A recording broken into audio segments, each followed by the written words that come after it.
Hello friends, आप सभी का हमारे चैनल BTUP स्टडी पॉइंट में स्वागत है। जैसा कि दोस्त पिछले क्लासेस में मैंने वर्गीकरण टोटल दोस्त 4 पार्ट में कंप्लीट कराया है। आज दोस्त जो आपका न्यू लेसन स्टार्ट हो रहा है उसका नाम है पादप आकारिकी। सबसे पहले दोस्त हम जानेंगे यहाँ पे पादप आकारिकी से रिलेटेड कुछ इंपॉर्टेंट क्वेश्चन।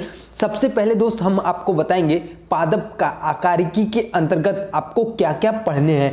इसके लिए दोस्त वीडियो को एंड तक देखिएगा ताकि आपको सारी चीज़ें अच्छी तरीके से समझ में आ जाएं। और दोस्त आप जो मैं बता रहा हूं क्वेश्चन उसको आप नोट डाउन करते हुए भी चलिएगा ताकि दोस्त आने वाली एंट्रेंस एग्जाम में आप अच्छे से बाद में दोस्त रिवीजन करने में आपको आसानी होगी। चैनल पे पहली बार विजिट कर रहे हैं तो चैनल को सब्सक्राइब जरूर करिएगा ताकि दोस्त आने वाली हर एक वीडियो का इंफॉर्मेशन आप तक सबसे पहले पहुंच सके। चलते हैं दोस्त, यहाँ पे सबसे पहले बात करते हैं पादप आकारिकी के बारे में।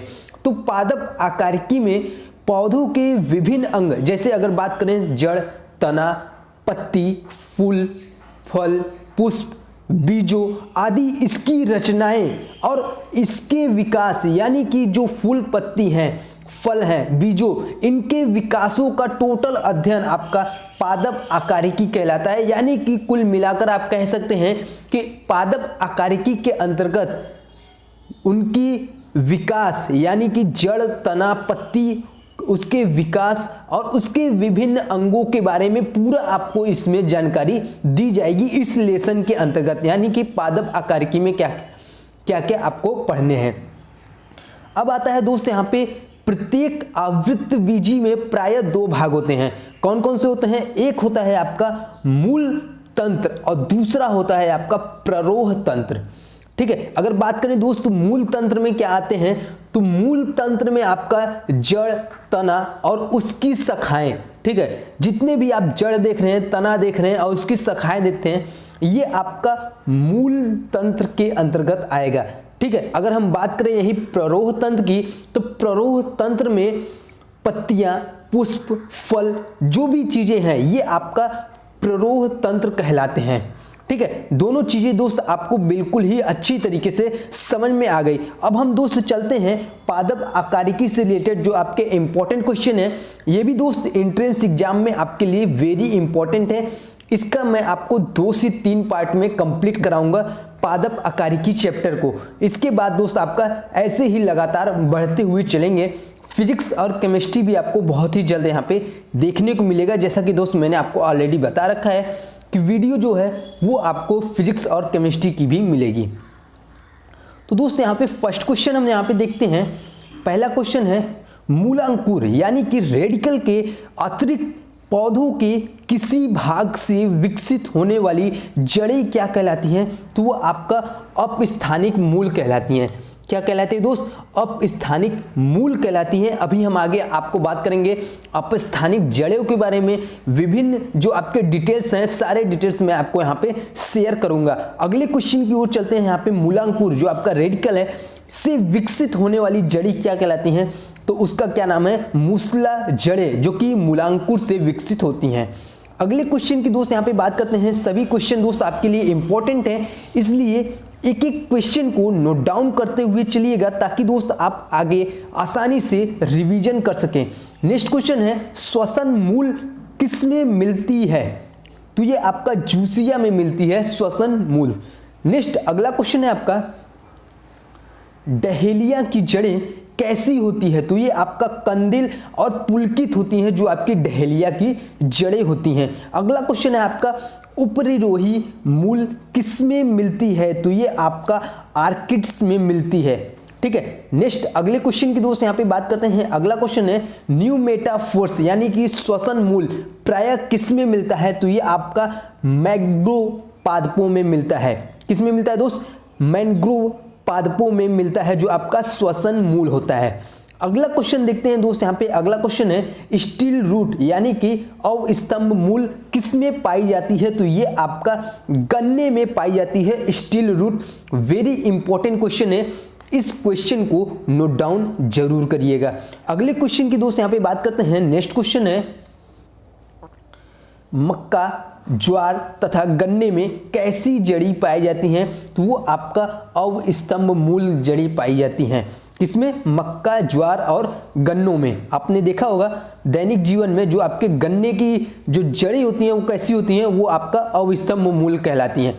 ठीक है, अगला क्वेश्चन है यहाँ पे, परजीवी पौधे अपने पोषक यानी होस्ट से किस अंग द्वारा भोजन को अवशोषण करते हैं? तो ये आपका सभी जो पौधे हैं वो आपका भोजन किससे अवशोषण करते हैं? तो चुस्कांग द्वारा ग्रहण करते हैं।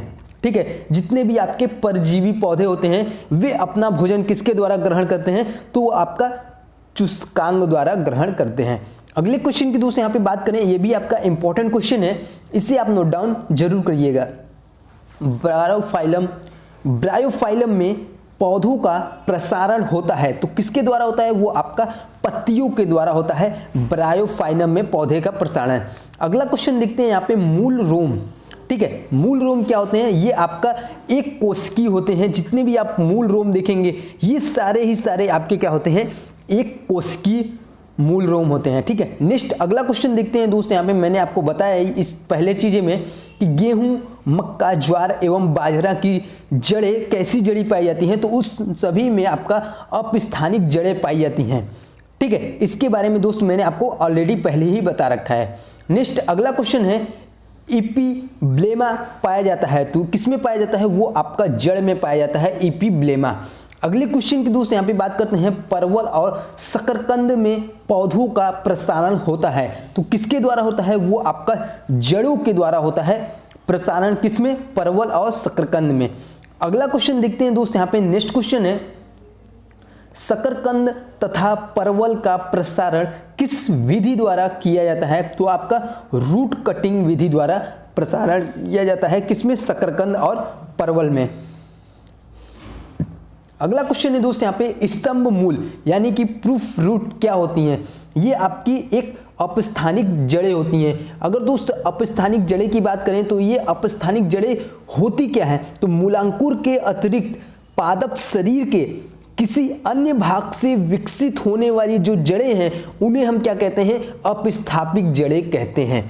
ठीक है, इसी प्रकार अगर हम बात करें यहाँ पे एग्जाम्पल देखा जाए तो एग्जाम्पल में आपका स्तंभ मूल बरगद, रबड़, वृक्ष जो भी है आपका राइजोफोरा, ये सभी क्या है आपका, इसमें जो भी चीजें हैं इसमें आपका अपस्थापिक जड़ें पाई जाती हैं।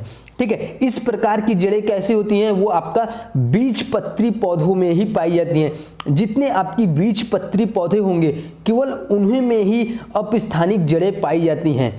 ठीक है, जैसे अगर एग्जाम्पल मैंने आपको बताया बरगद, रबड़ का जो वृक्ष है उसमें राइजोफोरा, इन सभी में क्या है? अपस्थानिक जड़ें पाई जाती हैं। ये आपका प्रूफ रूट होता है। अगला क्वेश्चन देखते हैं दोस्त, यहाँ पे नेक्स्ट क्वेश्चन है, जड़ें किसमें विकसित होती हैं? तो वो आपका मूलांकुर से विकसित होती हैं। आपकी जितनी भी जड़ें हैं वो आपका मूलांकुर से ही विकसित होती हैं। इसमें नेक्स्ट क्वेश्चन है, गाजर क्या है? तो ये आपका एक प्रकार का जड़ है। ठीक है, नेक्स्ट अगला क्वेश्चन है, जड़ के किस भाग में सर्वाधिक वृद्धि होती है? तो सबसे ज्यादा वृद्धि किसमें होती है? मूल शीर्ष के ठीक पीछे।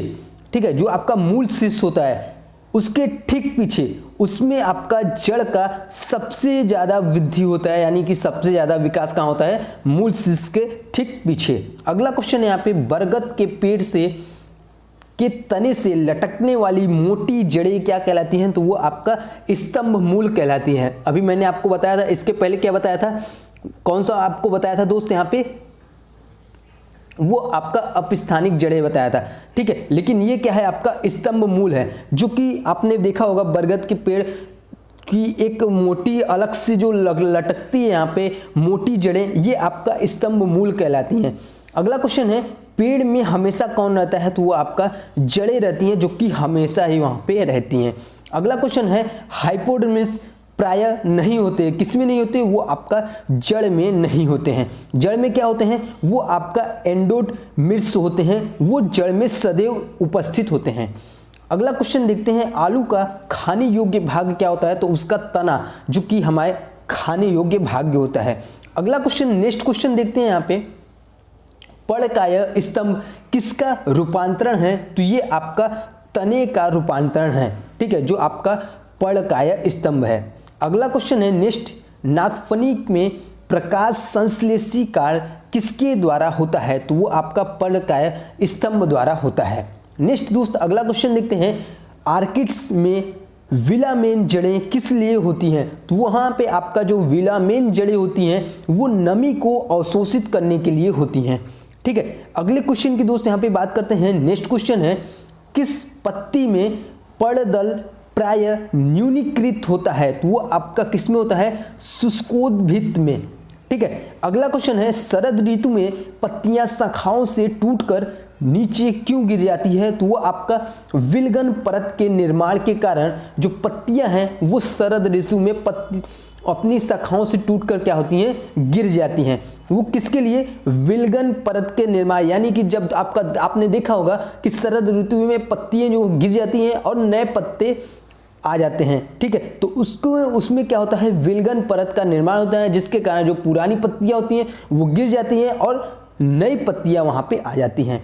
अगला क्वेश्चन यहाँ पे है, पुष्पों का अध्ययन क्या कहलाता है? तो वो आपका एंथोलॉजी कहलाता है। वेरी इंपॉर्टेंट क्वेश्चन है, इस क्वेश्चन को नोट डाउन करिएगा। पुष्पों का अध्ययन क्या कहलाता है? तो वो आपका एंथोलॉजी कहलाता है।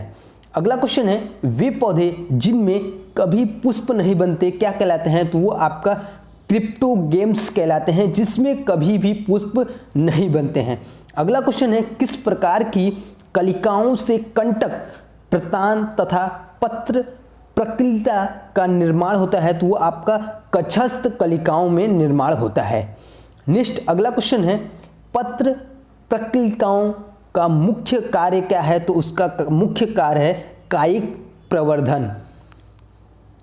अगला क्वेश्चन है, किस प्रकार की कलिका से पौधे के तने की लंबाई बढ़ती है? तो उसका क्या नाम है? शीर्षस्थ कलिकाएं। ठीक है, क्या नाम है दोस्त? शीर्षस्थ कलिकाएं, जिसमें पौधे की तने की लंबाई बढ़ती है।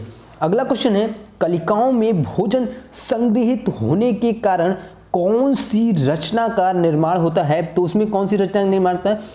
पत्र प्रकलिकाएं। ठीक है, अगला दोस्त लास्ट क्वेश्चन यहाँ पे देखते हैं, किस प्रकार की कलिका निकलने पर पौधों की वृद्धि रुक जाती है? तो उसका क्या नाम है? पुष्प कलिका। जब भी पुष्प कलिका की पे निकलेगा तो क्या है? पौधों का जो विकास है, वृद्धि है, वो क्या होता है? स्टॉप हो जाता है, रुक जाता है वहीं पे। तो आशा करते हैं दोस्त, आज मैंने जितने आपको क्वेश्चन बताए सारे क्वेश्चन आपको अच्छी तरीके से समझ में आ गए।